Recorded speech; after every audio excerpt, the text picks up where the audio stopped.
Hi, I'm Cassie, host of the Curiosity Junkie podcast. If you enjoyed today's episode, please hit the subscribe button to follow us and receive new episodes each week. If you really enjoy the podcast and you're feeling generous, please hit the donate button. We work hard to create original content and keep the podcast ad-free. Today's guest is a therapist who has found innovative and holistic ways that support growth, brain reorganization, and self-connection. Please welcome Patrice Flanagan-Morris. Hi, Patrice. Welcome to the Curiosity Junkie podcast. Hi, Cassie. Thanks for having me today. Yes, I'm so excited to talk to you about two things. One, perfectionism, and we're going to start with that. And then two, brain spotting, because I had never heard of it before. So I'm so excited to learn more about that. But first, let's dive into perfectionism. What is it? What causes it? Why do we get so obsessed? Perfectionism is one of the main kind of focus populations that I have. Probably because I come from a very perfectionistic background, and so I know what it's like to feel almost paralyzed by the decisions you have to make. And so when you're really struggling with perfectionism, you usually have very high standards of yourself. You expect yourself to achieve goals faster and at doing it better than anybody around you. A really big telltale sign is, would you expect a close friend to do these things that you're trying to accomplish in this amount of time? Right. So the really high standards, and then a focus on results over kind of the process itself. So we get really outcome focused of, if this doesn't happen this way, that basically means I've failed. There's Mm. a big big part of perfectionism is the highly critical kind of state that we live in too, of we beat ourselves up for any mistake that we make, any misstep. It's really hard to learn from mistakes. They almost come up and then they almost become paralyzing to us, because our worth quickly gets tied to that outcome. And so if we don't meet that outcome, it's basically like we're a failure. Right, right. Are there like levels to perfectionism or different types? Yeah, I mean, so perfectionism really happens on it's a continuum, right? So I think most things in life are not like you have it or you don't. Right. But when we talk about perfectionism and we break it down, there's really kind of two types of perfectionists. And Okay. so there are overachievers and then underachievers. Mm. So the perfectionist who struggles with overachieving basically piles their plate so full, takes on everything, is constantly busy. That self doubt that breeds in perfectionism is basically like, you have to prove to yourself that this isn't right. And so we are just like constantly going. And the struggle with the overachievers is they're often validated too for overachieving. And I'm an overachiever perfectionist. So one of my red flags that I'm falling into kind of that perfectionistic tailspin is my schedule just all of a sudden gets stacked. And usually overachievers tend to stack a bunch of stuff up, because then we don't have to connect in with ourselves and we don't have to sit with that fear of failure. It's really uncomfortable shame. And so we're like, anything I can do to stay out of that is golden. I love that. Yes, I could see that. Yes, absolutely. Yeah, and then we have the underachievers. And so the underachievers tend to be the high procrastinators. And it's almost this, you want to do it right, absolutely right. And you almost get paralyzed as you're trying to do it. And because you're so worried that it's not going to turn out right, that you're going to be a failure, that everybody's going to see all of the mistakes that you've made, that you kind of shut in and shut down. And so you just stop moving. And that fear of failure becomes so big so fast. It just gets very dark, very cloudy, and we just kind of sit still and hope that it passes. And underachievers are often, labeled sometimes with things like laziness and unmotivated and stuff like that. And when you think about perfectionists, you don't really think about that side of things. But when I've been Oh, working with people and I explain this underachieving, all of a sudden they're like, "Oh my God, I am a perfectionist. I'm just not like I'm just going to keep going, going, going, going, going kind of person." It just like gets so big so fast. And that fear of failure and that fear of not being enough becomes so overpowering that I get completely shut down and stuck. wow. Okay, and that makes perfect sense. I can see that. And in the back of my head, I'm like, well, I kind of relate to that, but I kind of relate to that. It might be a combo. I don't know. No, okay, that's pretty cool. Does it become a problem or can it become a problem? I don't know if problem is the right word. Like, Yeah. I mean, obviously it becomes debilitating because they, if you're the one that doesn't function, you're shutting down. Yeah, and I mean, for both, being a perfectionist pulls us so far away from our true alignment, and that's Mhm. really the struggle with it. We want to call it like what's a problem versus not a problem, right?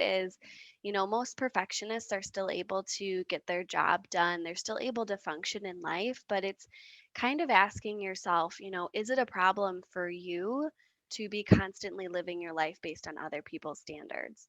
Mm, And so, when we do that, we take opportunities and we open doors that are meant to please other people, are meant to show ourselves off, and aren't in alignment with us. And so, as perfectionism tends to grow and build and snowball, it gets bigger and bigger to all of a sudden, I have a lot of people and a lot of women, especially in their 30s and 40s, that hit this wall of, this isn't the life I wanted. And right. how did I get here? And so, that's really where we hit this kind of wall. The earlier we can catch it, the more we can work through it so that we can make aligned decisions moving forward rather than decisions because this is going to look really good and this is what I'm supposed to do with my life. Yes. Okay, so what would be somebody who's younger or a parent? What would be a way to identify that early on? Like, how do you go, oh yeah, I think I might have a thing here I need to address. Yeah, the reflections on your standards as a person are a really big cue, and then comparing them to the standards that you have for other people. Perfectionists tend to have this huge gap of like, other people can be here and they are enough. They're worth my love. Like, of course you're great. We coach all of our friends and we're like, no, like, who cares about that thing? Live your best life. And then for us, it's like, but I have to do all the things, right? For most moms, what I see is, when I meet with them, they're like, well, I would never expect, so and so to have to take their kids to be at all their kids' games and to make all of the cookies and to have friends with everybody in the group. And then I'm like, okay, and then what do you expect out of yourself? And they're like, well, all of those things, obviously, or I'm a terrible mother. And so, that standards comparison is a really big tell for if you're really struggling with perfectionism or not. Okay. Okay, that's a good one. So would it be the same in a young adult or a child? Like, well, how might it show up early?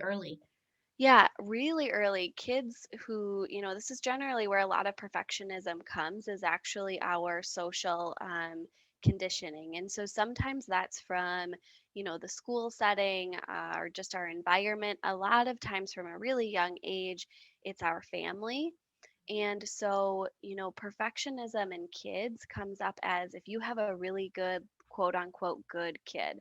So your kid follows all the rules, they do everything to a T, they are always listening, they were always in line, they're hardly pushing boundaries, they're really sensitive to any kind of feedback or criticism at all.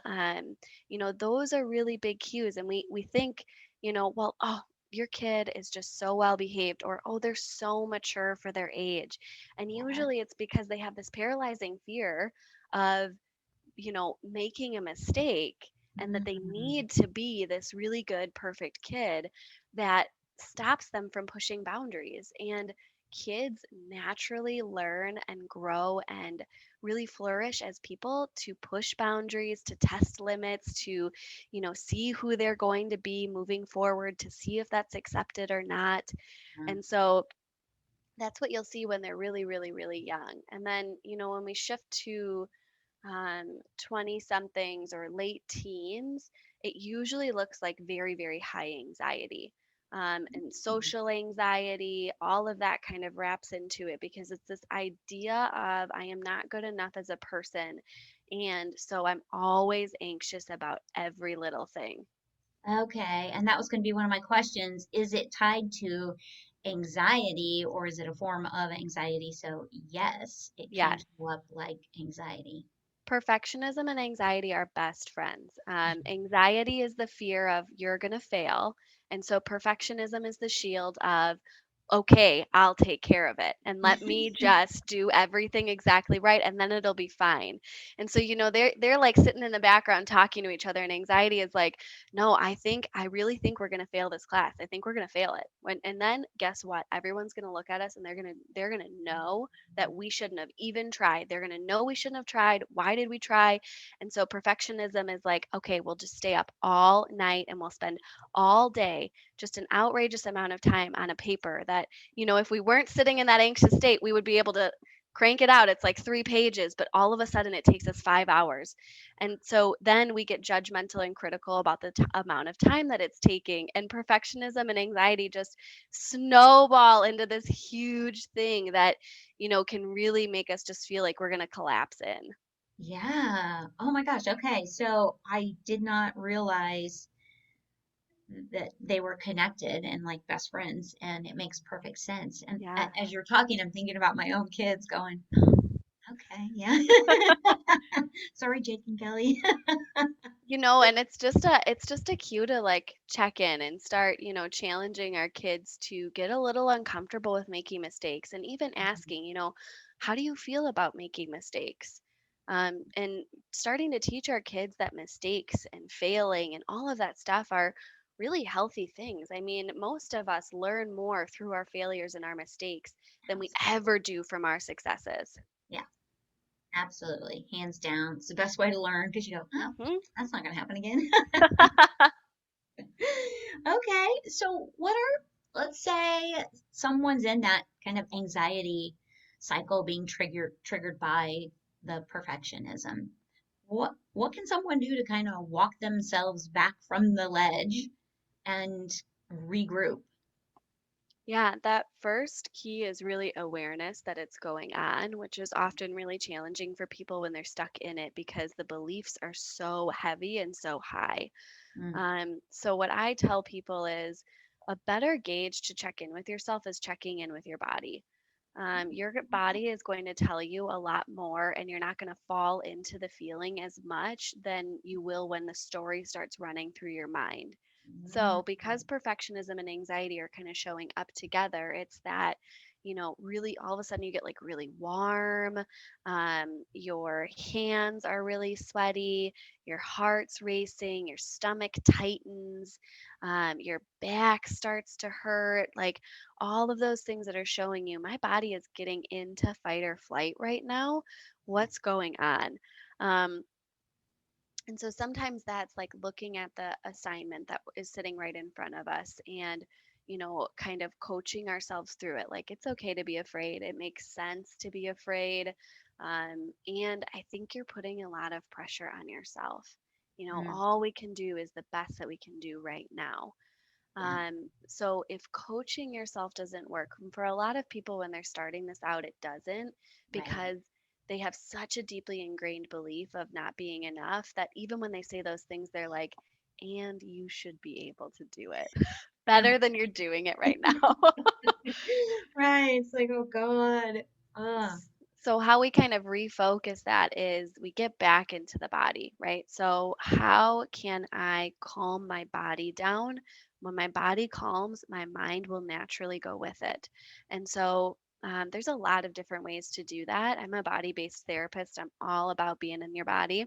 And hmm so, deep breathing can work really well for some people.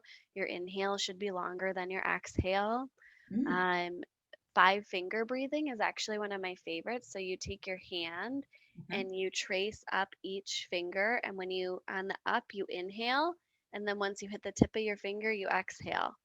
And so you go through all five.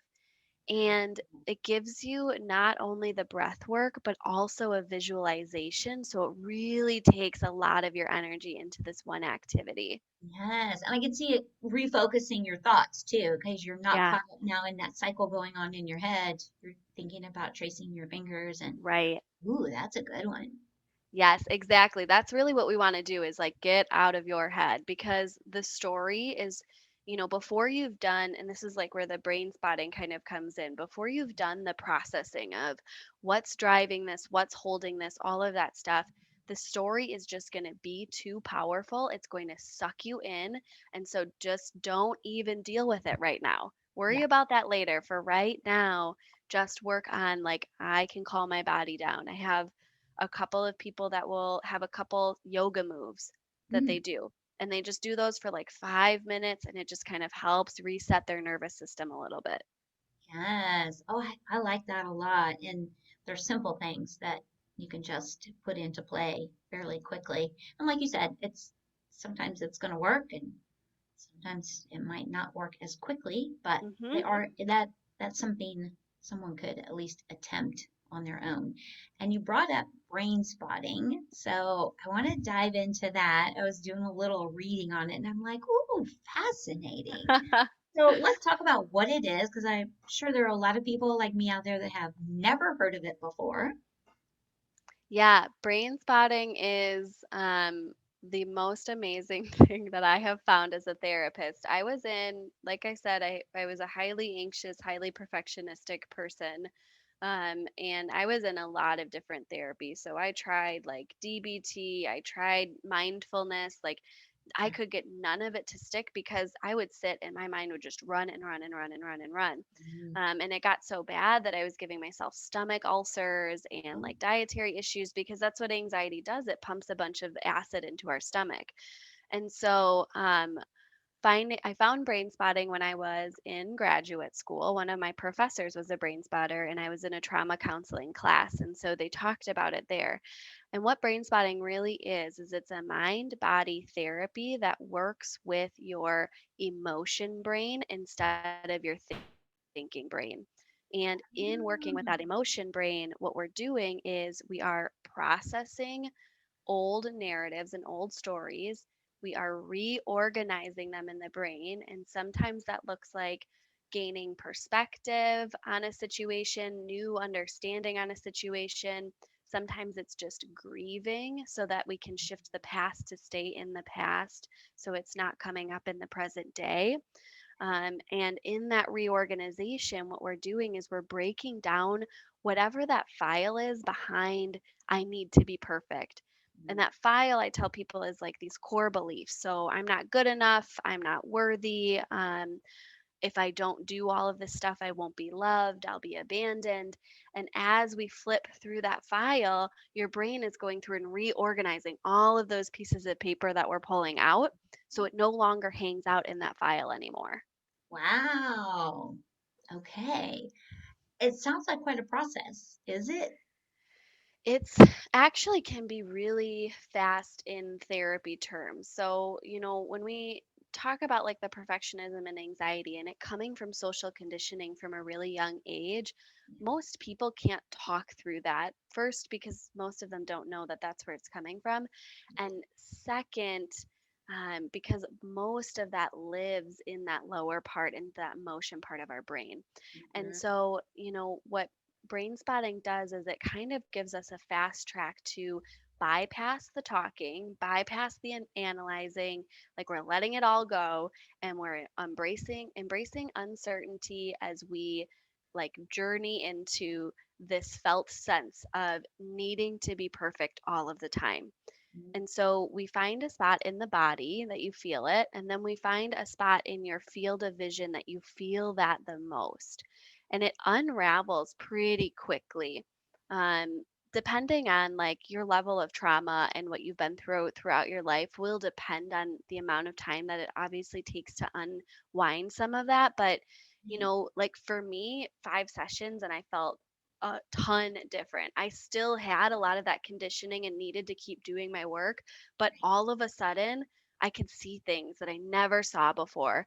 And I had perspective I never had before. I would walk around and I'd be like, oh, I can feel that like want to jump in and take care of everybody right now.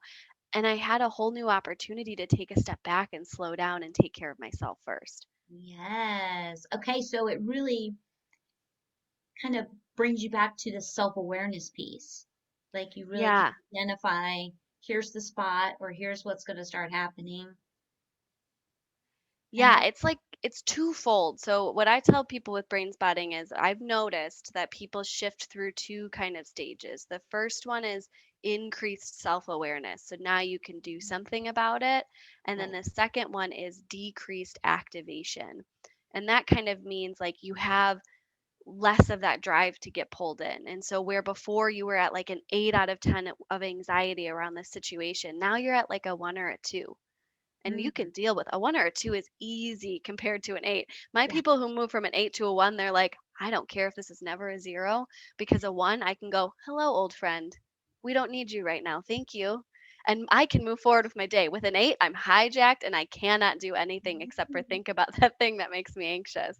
Oh my gosh, no kidding. Okay, so it sounded like it's identifying a place in the body where something's residing, give or Mhm. take, and then you're finding a spot or a point in line of sight that Mhm.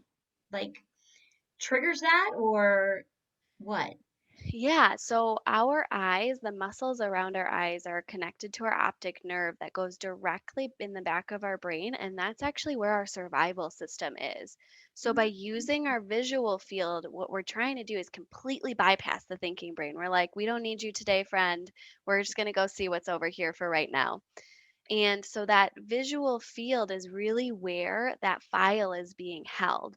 And as we process through the brain spotting process, the spot changes often mhm. because your visual field, your orientation, like the way that your brain is mapping all of that is actively changing and rewiring too. Yeah. So, we're finding this visual spot and then we are just sinking into that feeling and really trying to be open without judgment about what it has to say and what's going on and what's being held there. Yes. Oh my gosh, this is fascinating. I think the brain is amazing. And I know that its main job is to protect us and keep us safe. Yes. So it is always thinking and it's always, okay, well, last time something like that happened, da da da da, this was the outcome, and oh, we need to protect you. And so it does Mhm. constantly go. Mine does. Yeah, and that's why the brain spotting process is so cool because what we're doing is we're being totally open to all of these ideas of lack of safety that our brain is categorized as such. And we are helping decrease them and reorganize them so they're not getting hit so often. Mm, And then also, it helps with the integration of the top and bottom brain. So, usually, when we like shift into that emotion mind, our top brain like turns off really fast, especially depending on how many trauma experiences or adversity we've kind of faced growing up. But when right. we do the brain spotting, we slowly integrate. And so the top and bottom brain are able to communicate more. So when something comes up, we can actually feel it and see it and talk to it and have kind of that differentiation where we're able to pull away from it a little bit more Yeah. rather than fall into it and then only see the world through the glasses of like being a perfectionist or having this anxiety. Yes. Oh my gosh. I love it. And I hope there are listeners out there going, ah, there's I that. I hope so too, because I will tell you, I from starting brain spotting to now, I've opened my own practice. I've shifted into owning a group practice. I've like done these things that I've never even dreamed about. And I never would have thought were possible for me because I was so paralyzed all the time with getting things right and being seen so much by other people that Yeah. there's no way I would have like just listened to what people had said around me and I was like, I'll just do what you say I'm supposed to do. And this is the path I'll take, I guess. Yeah, if you think it's good, then I'll just go that way. Wow, congrats to you then. That's Well, thank you. fantastic. And I love that you've been through it personally because you can totally relate to someone coming in and what their struggle is and how Yes. difficult it really is. Not like, oh, you should be able to stop that like that. Well, and that's one of my favorite things too, Cassie, about brain spotting is like that uncertainty principle. It just takes all the judgment out. When somebody walks in and they're like, I'm going to tell you this really weird thing, I'm like, you don't even know the Yeah, weird stuff that I've heard. Um, yeah, and, they say this thing and it's like, okay, that's just how your system's organizing it. That's totally fine. We can work with it. Whatever it is, we can work with it. Nothing's a problem unless we make it a problem, is a big statement in brain spotting. And so it's really just like, why does this have to be a problem? It can be something we can explore. It can be something we want to change, to heal, to grow through, but that doesn't make it a problem. right. It's almost kind of like get curious about what's going on. Yes. Curious, Yes. curious, curious. That's why I love the name of your podcast because it's all about curiosity.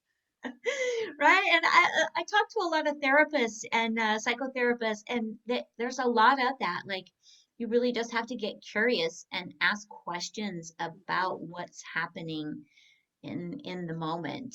And sometimes it's difficult to do that. That's why I was fascinated with the brain spotting because I'm like, what a great tool to help someone unravel that inside of them just a little bit. Like, And that's fantastic. exactly what it is. It's an unraveling to re-ravel, Yeah. to be more authentic, to be more aligned with yourself. And, I think a lot of people get stuck in traditional talk therapy because you can be curious on a cognitive level only so far. But it's really these deep emotion brain, subconscious kind of drives that cause us to have all of these actions that feel out of alignment with who we are, because our subconscious brain is so much faster than our thinking brain, and it will always win. And so then Mm. we do something that's out of alignment and we're like, ah, I didn't want to do that. I told my therapist this week I wasn't going to do that anymore. I was going to be more aware of it and it just happened. And that's because you have all this stuff stored in your subconscious that needs to be addressed, seen, felt, heard, and then reorganized. Yes. Oh my gosh. Fantastic. Well, how can someone connect with you? I found you on Instagram and you posted something on Brain Spotting, and I'm like, oh, what is that? And I reached out immediately. So how can people connect with you? Yeah, people can connect with me through Instagram. My handle is at Habit of Healing. And then also, I run Empowerment Within LLC in Heartland, Wisconsin. And so you can just go to empowermentwithinllc.com. I'm on there, and a few of my other therapists are on my website. And then I will, in the near future, be also adding some courses on there as well. There's actually a couple of webinars, one on brain spotting and then another one on empathy and self compassion.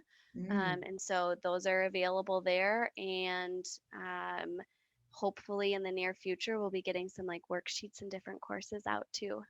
yes. Oh, I love that. I love when therapists put out things that people that can't make it to therapy, because there are a lot of people struggling with anxiety, perfectionism, like there's, Hmm. the gamut, that can't get therapy. And so that's one of the reasons I do this, is even if someone can know that there's something that can help them. And when you all put stuff out that are resources for people to kind of tap into and maybe just start their journey that takes them to the Yes. next step, that encourages them to invest in themselves, because sometimes that's the other problem, is we could do it but we want to put everything before ourselves.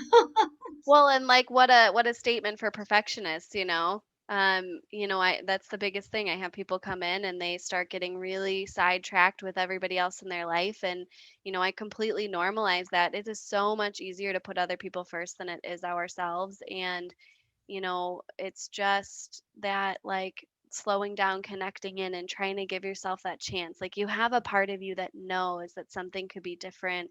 You could feel lighter, you could feel more connected, you could feel more full. and just self-aware. And, it's honoring that part of us and saying, like, this is worth it. But finding somebody that's a good connection for you is really what is key, because if you don't feel close or seen by the person sitting across from you, and even when you do these workshops and these podcasts and stuff like that, you have to feel connected to the people that you're listening to. Otherwise it's just like, I don't know, this doesn't make sense for me. Right, right, absolutely. And I've been to therapy and with a couple of different therapists, and I actually had one that ate M&Ms in front of me, and I was like, "That right? Is that normal?" It's like, okay. So, yes, you have to find the person that is you're going to connect with. Mhm. Absolutely. Like anything we do, if there's no connection, it's going to be a struggle. So, Exactly. absolutely. Do you have a theory or a process that would help someone find a good therapist? Yeah, I mean, if you're looking for a brain spotting therapist, you can just go to brainspotting.com and click on find a therapist. So that Okay. can kind of help sift some things through. I encourage people to use Psychology Today a lot. Um, you can also just I've had a lot of people actually find me just through a Google search of local therapists in their area. And the one thing I suggest for people is, there's like a little bit of a process. Is the first one is the people you reach out to, ask if they offer a free consultation. um, I offer a free consultation to everybody I'm going to see, because it's just as important for both of us to know that we're going to be a good fit, or that this is going to be something that helps you progress. Yes. And there's obviously only so much you can know in 10 to 15 minutes, but you can feel, if you talk to someone, your basic script needs to be, this is what I'm struggling with. How can you help me? You listen to their response and you just check in and say, like, does this feel like what I need, or do I need something different? And if you need something different, own that right then and there. Some people feel guilty, like, well, I don't want to tell them they're wrong. And it's like, you're not saying you're wrong. This is the wrong therapy. You're just saying you're not right for me. Right. And if this process is supposed to be about me and taking care of me, you're going to know in that conversation, if this person is worth giving a shot to. And then you get to gauge it throughout the whole therapy process itself, too. If you're having issues with your therapist, bring them up. I love when my clients are like, hey, when you said this, I didn't really get it, or that didn't really make sense to me. I'm like, thank you for advocating for yourself. And now we can engage in having a conversation so we can move forward from this. Right, right, because you don't know if Right. they're having problems unless they speak up. No, great advice. And I will I'll collect some links from the recommendations you gave and put them in the description so everybody has access to that, as well as ways to connect with you. Beautiful. Well, I'm thinking this is a good place to wrap up. I've learned so much in short amount of time, but thank you for coming on. Thank you so much for having me, Cassie. It was great. I could talk about brain spotting for 3 hours if I really wanted to. So, I love it. Yes, yes. I thought it was fascinating when I started researching it, so I was super excited to share this with everybody. And thank you for taking the time to do just that with us, Patrice. I really, really do appreciate it. beautiful. Thanks, Cassie. You bet. And to all of you, thank you so much for tuning in, listening, watching. Stay safe, stay curious, and I'll see you next time. If you enjoyed today's episode, please hit the subscribe button to follow us and receive new episodes each week. If you really enjoy the podcast and you're feeling generous, please hit the donate button. We work hard to create original content and keep the podcast ad-free.